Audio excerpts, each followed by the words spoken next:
Assalamualaikum warahmatullahi wabarakatuh.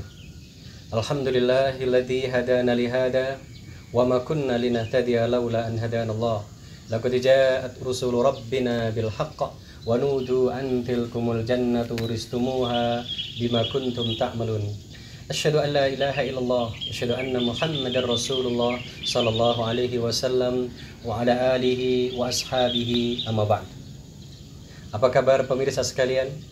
Teriring doa mudah-mudahan Allah senantiasa memberikan kita kesehatan dan kebarokahan. Amin amin ya rabbal alamin. Para pemirsa sekalian dimanapun berada, pada kesempatan ini saya masih akan menceritakan tentang kisah inspiratif dari sahabat Rasulullah Sallallahu Alaihi Wasallam.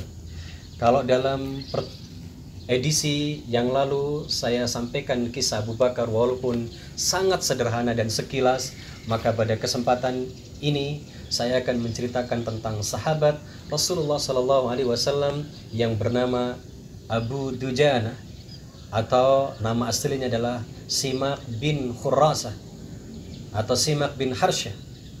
Ia adalah sahabat Rasulullah Sallallahu Alaihi Wasallam dari kaum Ansor.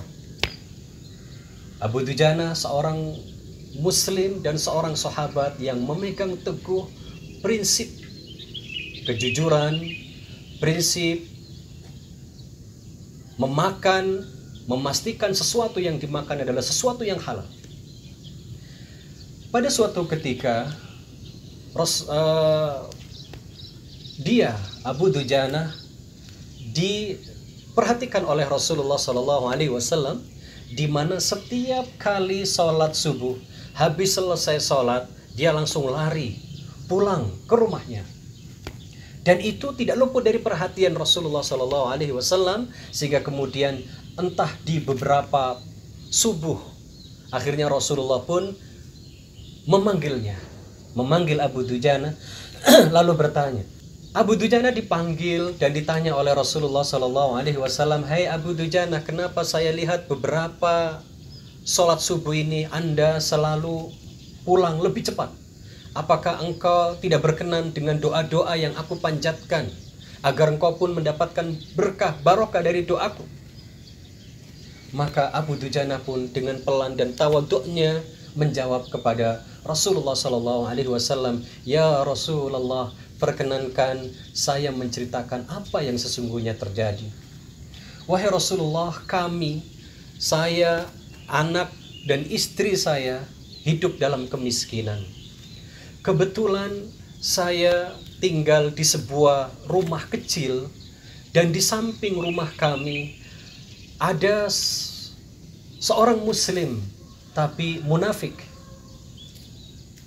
Seorang muslim tapi ia adalah seorang munafik. Dia rumahnya besar dan memiliki pohon kurma. Memiliki pohon kurma yang berbuah lebat. Dan setiap pagi setelah sholat subuh, kenapa saya harus bergegas pulang? Karena saya harus mengambil kurma yang berjatuhan di lahan kami. Jadi kurma tetangga kami, dia menjulang tinggi, dan setiap pagi selalu ada saja buah-buah kurma yang berjatuhan dan ada di lahan kami. Maka kami ambil, dan setelah itu kami berikan kepada pemiliknya. Kenapa demikian wahai Rasulullah SAW? Karena aku khawatir kurma-kurma ini dilihat oleh anak-anakku yang kelaparan, lalu dia memakannya tanpa disadari bahwa itu bukan miliknya. Karena saya tidak mau. Bahkan pernah saya alami wahai Rasulullah Sallallahu Alaihi Wasallam, ketika saya pulang terlambat, anakku keburu bangun dan saya lihat sedang memakan buah kurma yang jatuh di pekarangan kami. Buah kurma yang jatuh di pekarangan kami dia makan. Maka seketika itu juga saya ambil semua makanan yang sedang dia kunyah di mulutnya dan saya perintahkan untuk dimuntahkan. Dan saya bilang kepada anakku, wahai anakku, jangan kau permalukan ayah di depan Allah nanti dengan kamu memakan barang yang bukan hakmu. Masya Allah, para pemirsa sekalian, ketika itu Rasulullah SAW pun terpana kaget. Dan seketika itu Rasulullah memanggil kepada pemilik pohon kurma tersebut. Memanggil kepada pemilik kurma tersebut dengan mengatakan, "Hei pemilik pohon kurma, maukah kurmamu ditukarkan dengan kurma dari berlian kelak di akhirat?" Apa jawaban muslim munafik tadi? "Saya tidak bertransaksi dengan cara tempo. Kalau mau beli sekarang dengan tunai."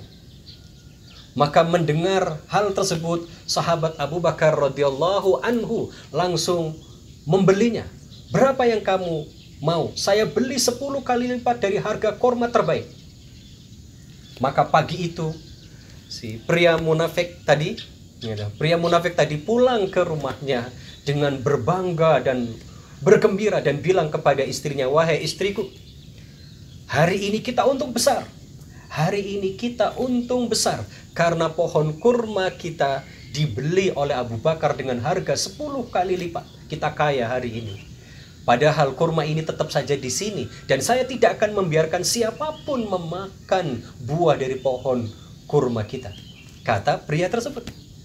Maka singkat cerita, malam hari, ketika malam tiba-tiba atas berkah doa Rasulullah SAW tanpa disadari oleh si pemilik awal yang notabene sudah dibeli oleh Abu Bakar dan dihadiahkan kepada Abu Dujana, pohon tersebut bergeser ke pekarangan Abu Dujana yang akhirnya kemudian menjadi milik Abu Dujana. Apa hikmah di balik kisah ini? Adalah prinsip bahwa apapun yang masuk dalam tubuh kita pastikan adalah sesuatu yang halal. Karena dalam hadis Rasulullah SAW, "Ma min lahmin nabata min suhtin illa naru aula bihi." Tiada daging yang tumbuh dari sesuatu yang haram kecuali neraka berhak atasnya. Na'udzubillah min dzalik. Mudah-mudahan kisah Abu Dujana ini membekas dan mematri dalam diri kita sehingga kita berprinsip dalam hidup ini pastikan selalu memakan dan meminum dan berpakaian dari yang halal. Demikian yang dapat saya sampaikan. Apabila ada hal yang kurang berkenan, saya mohon maaf yang sebesar-besarnya. Wabillahi taufiq wal hidayah. Wassalamualaikum warahmatullahi wabarakatuh.